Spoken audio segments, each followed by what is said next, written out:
A recent breach at the National Security Agency meant that cyber weapons were in play and traded on the dark web. For Tech Republic and ZDNet, my name is Dan Patterson with Kurt Long. He is the founder and CEO of data protection firm Fair Warning. Kurt, I wonder if you could contextualize for us first the extent of the cyber weapons and the data breach, and then pivot to how this impacts business. Yeah, so I think the big news with the NSA breach is they still don't know the full extent of the breach, and they've not determined who the actual threat actors are, what the penetration vectors have been, who's been involved. So the cyber weapons that the bad guys have in this case keep getting leaked out little by little, and then they are in turn can be turned right around to used against both the United States government, commercial enterprises, healthcare providers, financial services firms, other governments around the world. And then just as an example, the ransomware attacks that we've seen around the world appear to be derivative of those cyber attack weapons that were stolen from the NSA. The bigger issue in my mind is it begins to disintegrate trust within the NSA because they haven't got a firm idea of exactly what's happened. They now have to start pointing internally at their own employees, their own team members, and nobody knows who to trust, and it creates a very difficult environment. And these kinds of things are something that every business, every government around the world should be taking notice of.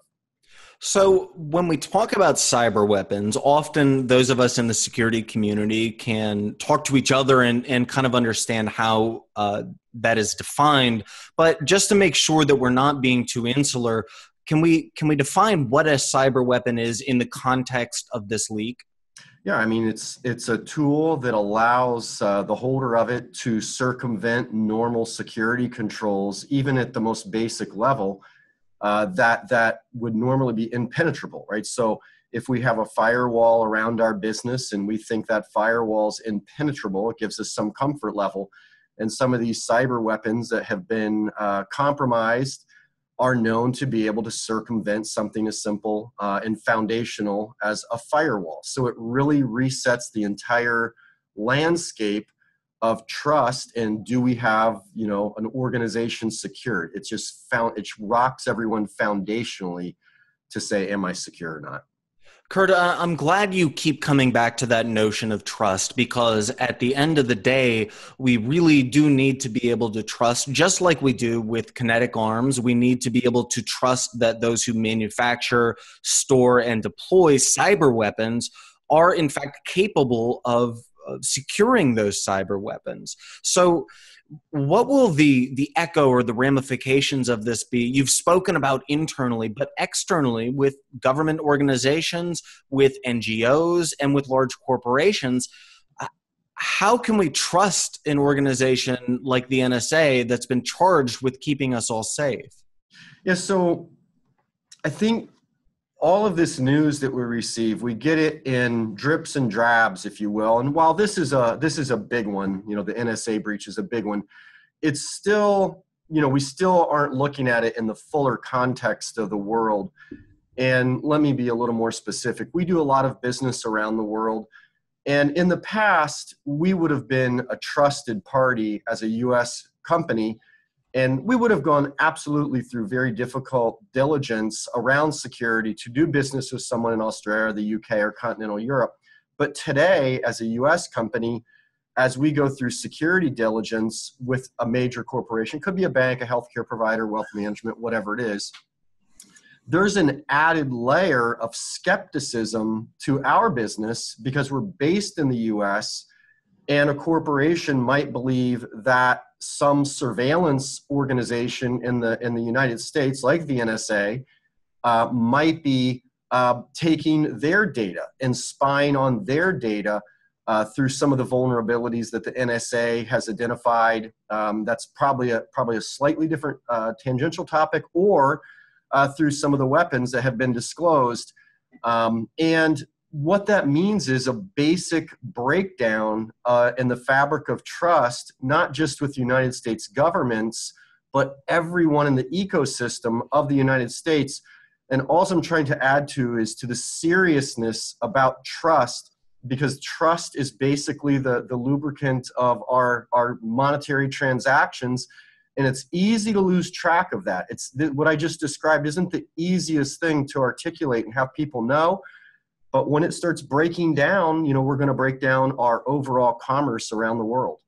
And this could impact business to business negotiations as well, correct? Yeah, what I'm describing is business to business. It's literally, our security software being used by a firm, a bank, a financial services company in Australia. They see us as a great vendor, want our technology, but we're now going through the extra filter of, because we're in the United States, that we're being more closely inspected than ever before. So the United States sees itself as the good guy, which I'd like to believe we are, but the perception around the world is changing, that we have these tools, and even the tools and the data that we do have might even be compromised by others. So it continues to, it continues to add this extra scrutiny. And I know, as you mentioned before, that we don't necessarily know who this particular or these particular actors were with the exfiltration and the theft of these cyber weapons.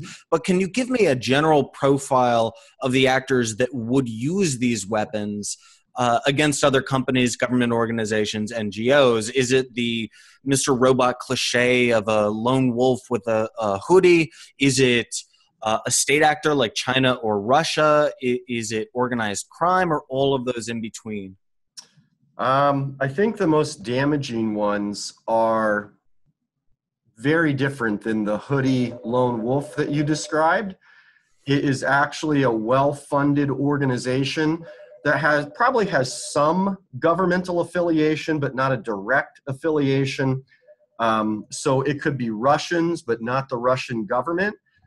They're highly organized. They communicate using the same types of encryption tools that we use in our commercial businesses.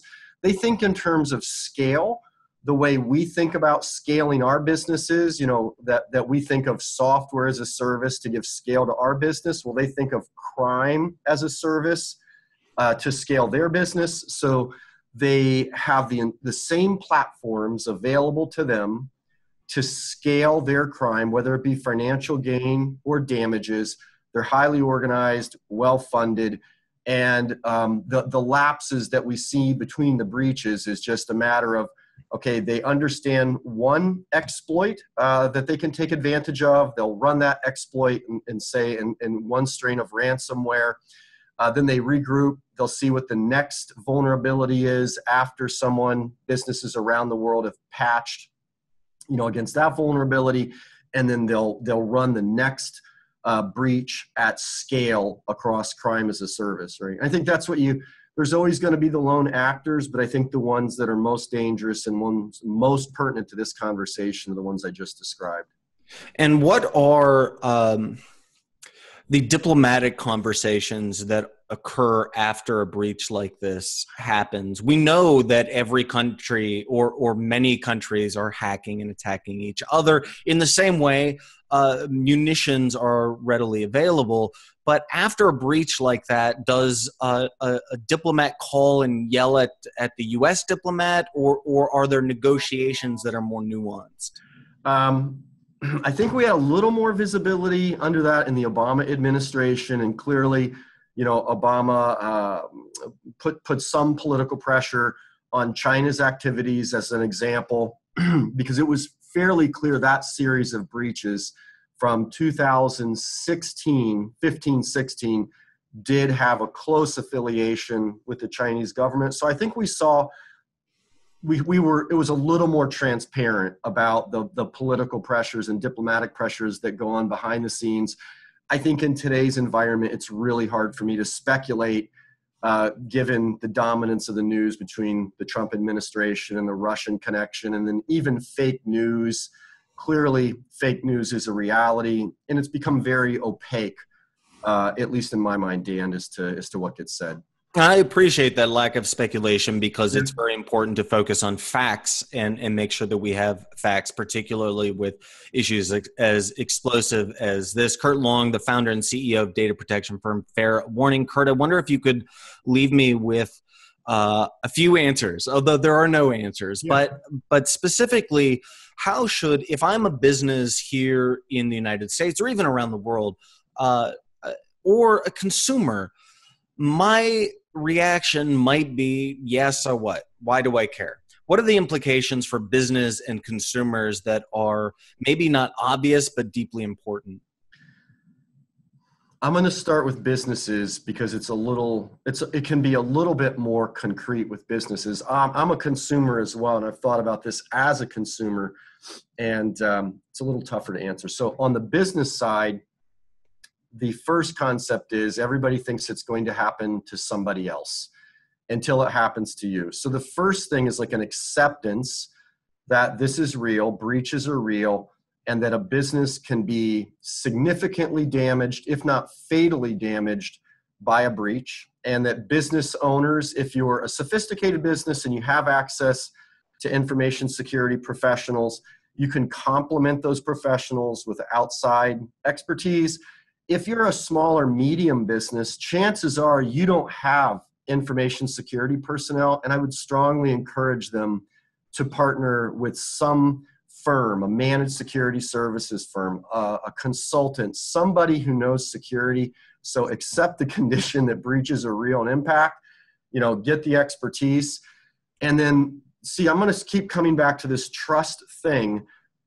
For a big firm like Equifax, perhaps they're going to survive the 143 million consumer records that have been compromised, and maybe they'll keep going on at some point in a business as usual fashion. But for most businesses, their brand will not withstand the visibility of a breach, and their consumers will flee away, right? So I'm just going to keep coming back to trust, Dan, on the business side, and I'd be glad to dig in more and get more specifics, but that's my overall message. Don't underestimate trust and reputation.